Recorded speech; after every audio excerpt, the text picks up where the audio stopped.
Assalamualaikum warahmatullahi wabarakatuh. Halo anak soleh dan soleha, jumpa lagi dengan Bunda Ais. Hari ini kita akan belajar tematik tema 4, subtema 1, pembelajaran 5 dan 6. Tetap semangat belajar ya. Anak soleh dan soleha, sebelum kita mulai belajar, mari kita berdoa dulu. Bismillahirrahmanirrahim. Rabbi zidni ilma warzuqni fahman. Amin. Semoga apa yang kita pelajari hari ini dapat bermanfaat. Tujuan pembelajaran kita hari ini adalah 1. Dengan menggali informasi tentang pekerjaan dan kegiatan ekonomi, siswa mampu menjelaskan berbagai pekerjaan dan kegiatan ekonomi di lingkungan sekitar dengan tepat. 2.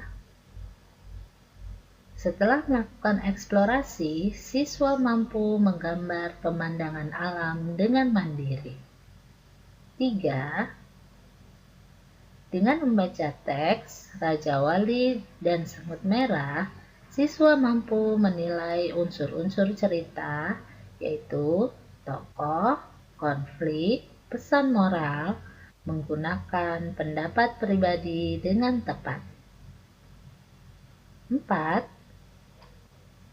Dengan membaca teks Raja Wali dan Semut Merah, siswa mampu menganalisis sikap tokoh-tokoh dalam cerita dengan nilai-nilai yang terkandung dalam Pancasila secara tepat. Anak soleh dan soleha, tahukah kamu, kita memerlukan makanan supaya sehat. Makanan yang kita makan berasal dari alam. Bahan-bahan makanan itu perlu ditanam, dirawat, dipanen, dan diolah menjadi makanan siap santap. Tahukah kamu pekerjaan-pekerjaan apa saja yang menghasilkan makanan? Mari kita lihat di halaman 30. Anak soleh dan soleha, perhatikan jenis pekerjaan dan makanan yang dihasilkan, serta pasangkan dengan benar. Gambar pertama, seorang nelayan yang mencari ikan akan menghasilkan, ya benar, ikan bakar. Gambar yang kedua, seorang petani akan menghasilkan padi yang diolah menjadi nasi. Gambar yang ketiga, seorang petani sayuran akan menghasilkan berbagai macam sayuran. Gambar yang keempat, seorang peternak sapi akan menghasilkan susu. Gambar yang kelima, seorang peternak ayam akan menghasilkan telur. Bagaimana? Sudah mengerti bukan jenis pekerjaan apa saja dan makanan apa yang dapat dihasilkan dari pekerjaan tersebut? Sebuah stasiun televisi menampilkan acara hiburan. Hiburan itu ditampilkan oleh para seniman. Seniman adalah orang yang mempunyai bakat seni dan berhasil menciptakan karya seni. Seniman meliputi pemain film, penyanyi, penari, pelukis, pemain musik, pemain drama, dan lain-lain. Perhatikan gambar berikut ini. Dari foto-foto tersebut, pekerjaan mana yang kamu sukai? Apa tugas seorang seniman? Apa yang harus dilakukan untuk menjadi seniman yang sukses? Pertanyaan-pertanyaan tersebut dapat kamu jawab sesuai dengan pendapat kamu sendiri ya. Anak soleh dan soleha, di rumah kita sering melihat berbagai macam perabot. Perabot adalah benda-benda perlengkapan. Perabot sering disebut sebagai mebel. Perabot berfungsi sebagai tempat penyimpanan barang, tempat duduk, tempat tidur, tempat mengerjakan sesuatu, dan lain-lain. Contoh perabot rumah tangga adalah meja, kursi, lemari, dan lain-lain. Pekerjaan apa yang menghasilkan perabot-perabot itu? Bahan dasar apa yang digunakan untuk menghasilkan perabot-perabot itu? Ya, pekerjaan yang menghasilkan perabot-perabot itu adalah seorang pengrajin mebel. Bahan dasar apa yang digunakan untuk menghasilkan perabot-perabot itu adalah bisa berupa kayu, bisa berupa rotan, atau yang lainnya. Kalian dapat memperhatikan perabot kalian di rumah. Anak soleh dan soleha, perhatikan foto-foto di halaman 37. Pekerjaan apa saja yang ada pada foto-foto tersebut? Tuliskan bahan yang digunakan dan perabot yang dihasilkan dari pekerjaan-pekerjaan itu. Mari kita lihat beberapa contohnya.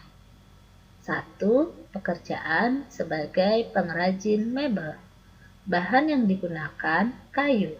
Perabot yang dihasilkan diantaranya meja, lemari, kursi, dan lain-lain. 2. Seorang penganyam bilik. Bahan yang digunakan adalah bambu. Perabot yang dihasilkan berupa bilik. 3. Pengrajin gerabah. Bahan yang digunakan tanah liat. Perabot yang dihasilkan berupa gerabah. Untuk gambar yang lainnya, kalian amati sendiri ya, dan tuliskan bahan serta perabot apa yang dihasilkan. Soleh dan soleha, sekarang coba kamu baca cerita di halaman 41 yang berjudul Raja Wali dan Semut Merah. Kemudian setelah itu, jawablah pertanyaan berikut berdasarkan cerita Raja Wali dan Semut Merah. 1. Siapa saja tokoh utama yang ada dalam cerita? Ya, benar. Jawabannya adalah Raja Wali, Semut, dan Pemburu. 2. Apa yang dilakukan Raja Wali saat melihat semut akan tenggelam? Ya, Raja Wali mengambil selembar daun dari pohon dan daun tersebut diletakkannya di dekat semut itu. 3. Apa yang dilakukan semut merah saat melihat ada pemburu yang akan membidik Raja Wali? Ya, benar. Jawabannya adalah semut memanggil semua teman-temannya dan bersama-sama menggigit pemburu itu. 4. Mengapa semut merah menolong Raja Wali? Ya, benar. Karena Raja Wali juga pernah menolong semut ketika akan tenggelam di danau. 5. Apa pesan moral yang ada dalam cerita? Pesan moral yang ada dalam cerita tersebut adalah kita harus hidup saling tolong-menolong. Anak soleh dan soleha, setelah membaca cerita Raja Wali dan Semut Merah, apakah sikap Raja Wali dan Semut Merah sesuai dengan makna Pancasila? Sikap Raja Wali dan Semut Merah sesuai dengan makna Pancasila, terutama sila kedua dan sila kelima. Sila kedua bermakna kemanusiaan, yaitu mengembangkan atau menumbuhkan sikap saling mencintai antar sesama makhluk atas dasar kemanusiaan. Sila kelima bermakna tolong-menolong, yaitu tolong-menolong kepada sesama menjadi satu di antara bagian penting dalam penerapan dan pengamalan Pancasila, khususnya sila kelima. Jadi, sikap Raja Wali dan Semut Merah sudah sesuai dengan makna Pancasila. Dan soleha, untuk tugas di rumah, buatlah gambar pemandangan alam.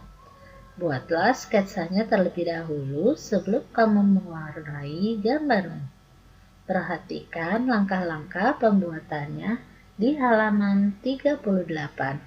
Jangan lupa setelah tugasnya selesai, segera upload di Google Classroom ya. Alhamdulillah, pembelajaran kita hari ini telah selesai. Semoga kita dapat lebih memahami jenis pekerjaan dan apa yang dihasilkan dari pekerjaan tersebut. Dan ingat, apa yang kita kerjakan harus sesuai dengan nilai-nilai Pancasila. Serta ingat selalu protokol pencegahan COVID-19. 1. Memakai masker. 2. Mencuci tangan dengan sabun dan air mengalir. 3. Menjaga jarak. 4. Menjauhi kerumunan. Dan 5. Membatasi mobilitas. Sampai jumpa di pembelajaran berikutnya. Wassalamualaikum warahmatullahi wabarakatuh.